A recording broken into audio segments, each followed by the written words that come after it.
And I welcome the opportunity to speak on this important piece of legislation.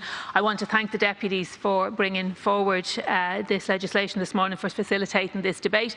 And I want to say to the government, for the love and honour of God, when is it going to be the right time?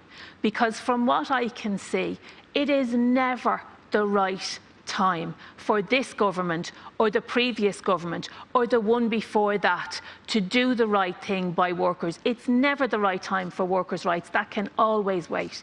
It is never the right time to legislate to protect workers. That can always wait. Other factors always have to be considered. And we were here yesterday discussing the behaviour of the real estate investment trusts, people that you invited in with your tax breaks and everything else into this state. And now look what they're doing. Of course, it was the right time for them. And you have every single government minister and people who were in government with them at the time out to defend them. We had to do it. It was a crisis situation. We absolutely needed to do it.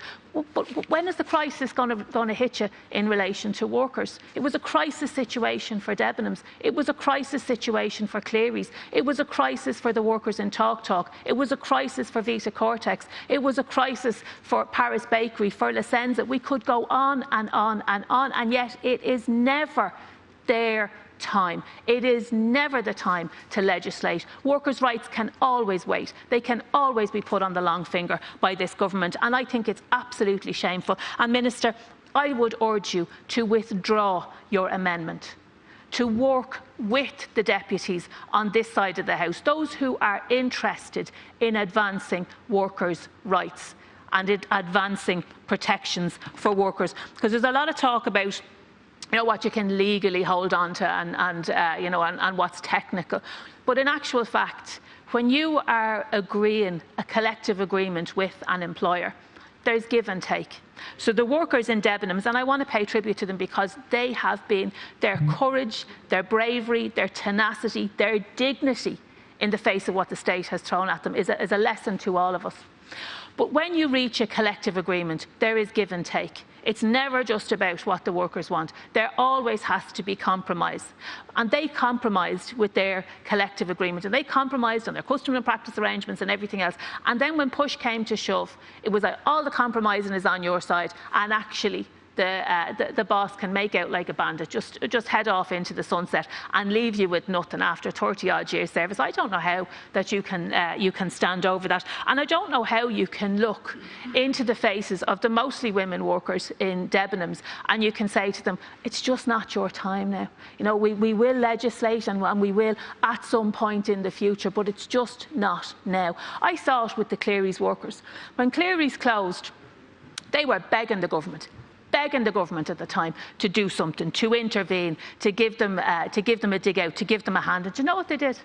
They brought social welfare department staff into Liberty Hall. I was never as ashamed in all my life. They turned Liberty Hall into a dole office, and that was the best that they were offered. And then when there were clamours and cries and when there was public outrage, they got a report. And the report has sat on a desk or on a shelf, or God knows where the report is now, because nobody seems interested in actually implementing any of the findings.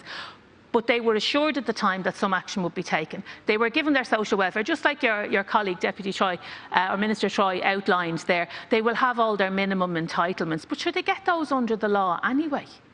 And that's all they got. And then nice words.